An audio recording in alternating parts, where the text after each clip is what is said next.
Boa noite, pessoal, tudo bem? Hoje nós vamos começar aí a aula 2, 17/6/2020, Controlador Lógico Programável 2.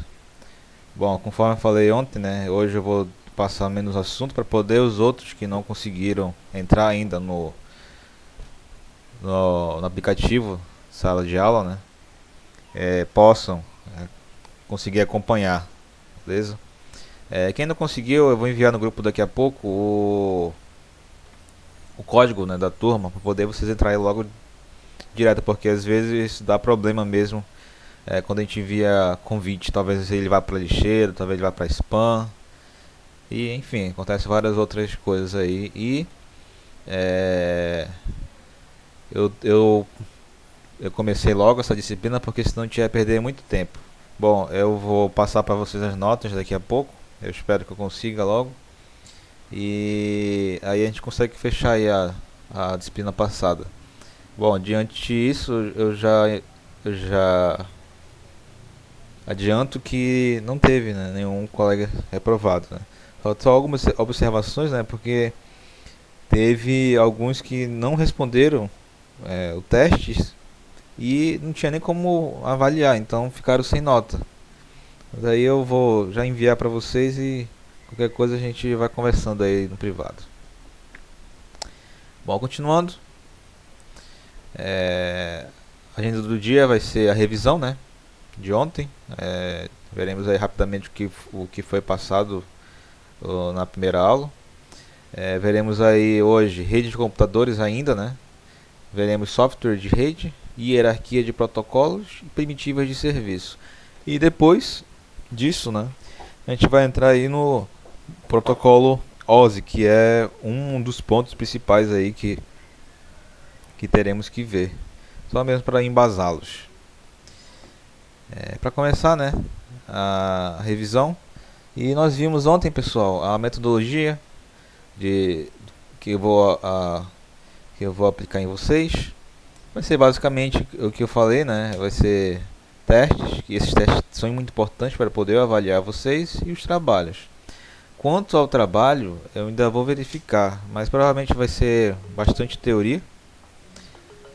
E eu vou tentar fazer aí uns experimentos com o software e com um aplicativo, né? Para quem não tem o software, conseguir fazer com o aplicativo, para poder nós vermos algo semelhante com o que vimos aí com a velocidade da internet ontem, né? É interessante, né, que acho que foi um colega aí que compartilhou, né? É importante que a gente saiba aí a velocidade da internet, porque a prestadores de serviço, né, Net, Oi, TIM, Vivo, ele sempre enche a boca e fala, né, eu tô entregando 120 megas, estou entregando 200 megas, mas na realidade, pessoal, nunca vai ser isso.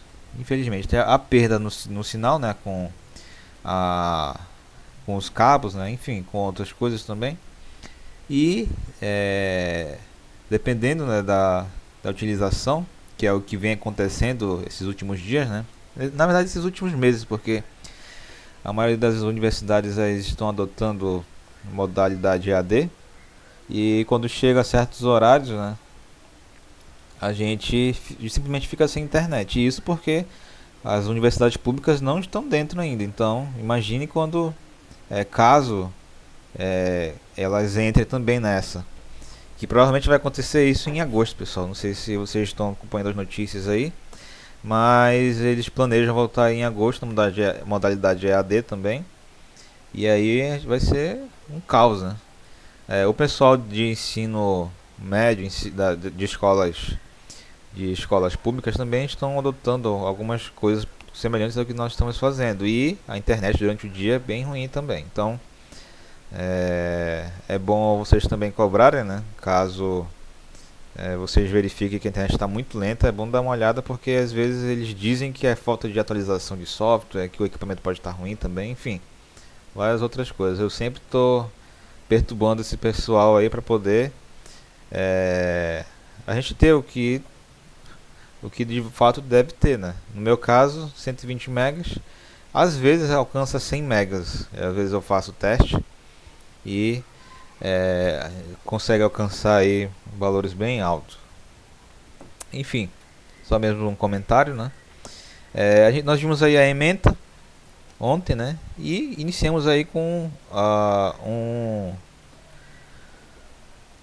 conceitos aí, né, de redes de computadores. Dentre eles nós vimos aí a evolução da tecnologia, né? Eu pontuei aí três avanços tecnológicos aí em cada século, vamos dizer assim. E foi basicamente em cima, né? Energia a vapor, que acompanha a Revolução Industrial. Vimos aí também, pessoal, a parte de... Vimos aí também a parte de grandes sistemas mecânicos, né? Que também acompanha a Revolução Industrial. E até vimos aí a parte de CLP, e começou aí com os primeiros máquinas, né? Que foram feitas para facilitar aí a produção, eram totalmente mecânicas, né? Depois vimos aí a parte de telecomunicações, né, na qual vimos avanços aí quando foram lançados satélites, rádio e TV, comunicação por telefone e informática em geral, né? Então, bastante coisa aí com relação a isso. Vimos também que são os marcos tecnológicos, né? Vimos aí algumas coisas sobre a união, né, a fusão de computadores e redes de comunicação, na qual teve como consequência, né, a união de duas coisas muito importantes, né, que só elas separadas não faria tanto efeito como está acontecendo agora. Vimos aí também em cima disso vimos aplicações comerciais, né, na qual vimos algumas arquiteturas, no caso organização, né, que no caso temos o cliente, o modelo cliente-servidor. Vimos algumas características, né, quanto a isso, que é no caso o compartilhamento de recursos, onde o cliente ele pode requisitar serviços aí do servidor, e dependendo do serviço, esse processamento ele é feito à distância e retorna aí basicamente os resultados aí para o cliente. Isso tudo à distância.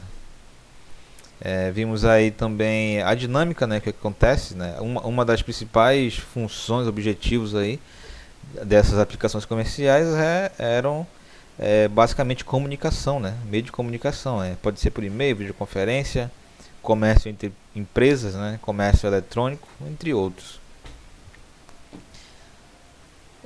Continuando, nós vimos aí também, pessoal, aplicações domésticas, que no caso era logo no início, né?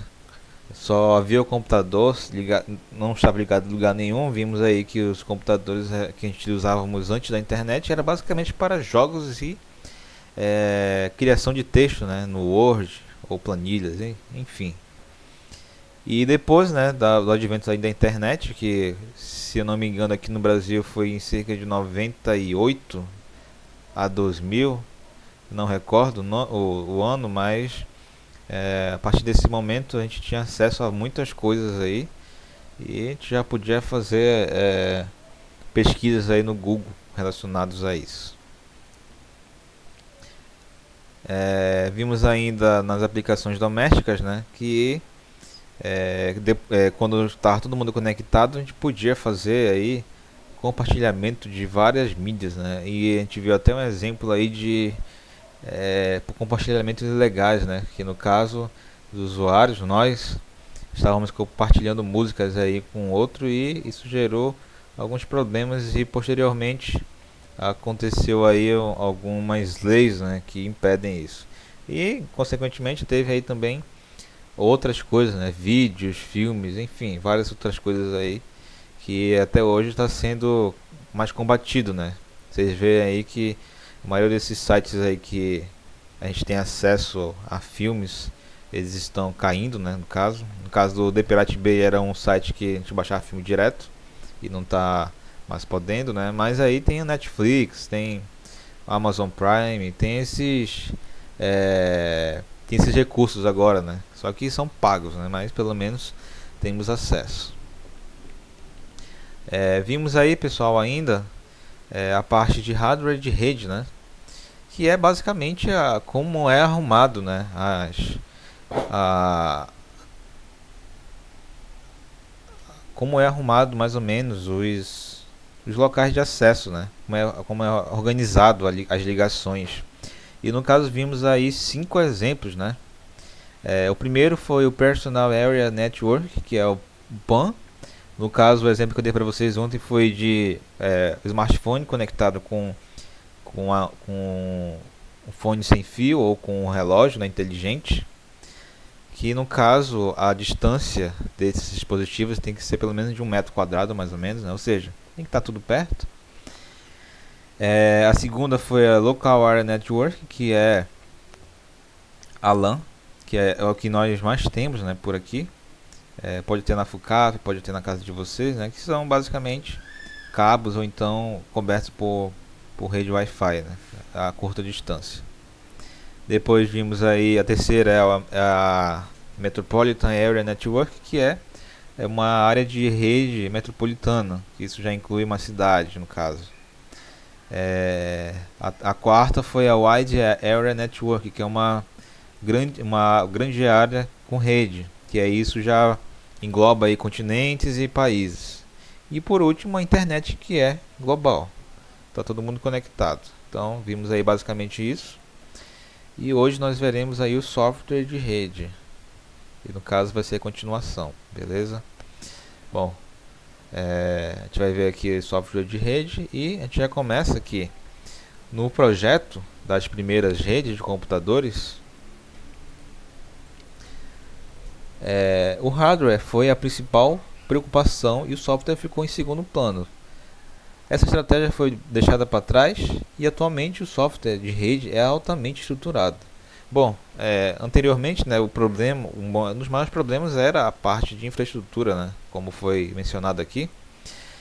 Porém, depois, né, foi verificado que uma das coisas mais importantes, apesar de a infraestrutura contar muito, mas o software de rede, que é o que organiza tudo, né, todo o meio de campo, ele deve ser muito importante, porque não adianta você ter uma infraestrutura bem montada, se o software de rede não vai conseguir, né, comportar, não vai conseguir atender a demanda, né? E aqui temos um exemplo, né, que aqui temos no caso a internet global, né? Temos aqui um modemzinho. Esse modem está ligado, pessoal, com o roteador, e esse roteador espalha o sinal para todo mundo. Como vimos, né? Como eu comentei com vocês, por exemplo, a minha internet é de 120 megas, beleza? Se eu tiver 10 aparelhos conectados a ela, cada um vai ter aí 12 megas de velocidade de internet. Então, de 120 para 12 megas é uma queda bem brusca, né? Só que, como eu falei para vocês, a nossa internet nunca é cheia, né? A net diz que eu recebo 120 megas, a Oi diz que eu recebo 200, mas na realidade nunca é isso, né? Por quê? Tem perdas de sinal, tem perdas entre a concessionária e no caso o modem, o central de todo o país. Então chega aqui para nós de 120 chega a 100. E tem as perdas aí, tem os horários de pico, né, que todo mundo está utilizando, e isso também implica, né, na queda de velocidade. E ontem a minha internet estava 10 megas, pessoal. O colega aí disse que mostrou o print dele, estava 1 mega. Então é quase nada, né, no caso. Apesar de que 10 megas ainda dá para fazer bastante coisa, né? Dá para assistir alguns filmes aí em HD, mas só uma TV, ou só um notebook, né? Enfim, essa banda, né? Essa quantidade de banda, que no caso 120 megas, era para ficar tranquilo, né? Para várias TVs vendo vídeos no YouTube ou filmes que mais puxam internet, no caso. Então, eles viram que o software de rede ele tem que ser altamente estruturado para poder ele comportar tudo isso, beleza? E aí a gente vai começar a ver a parte de hierarquia de protocolo. A gente vai ver alguns conceitos aí rapidamente e depois primitivas de serviço.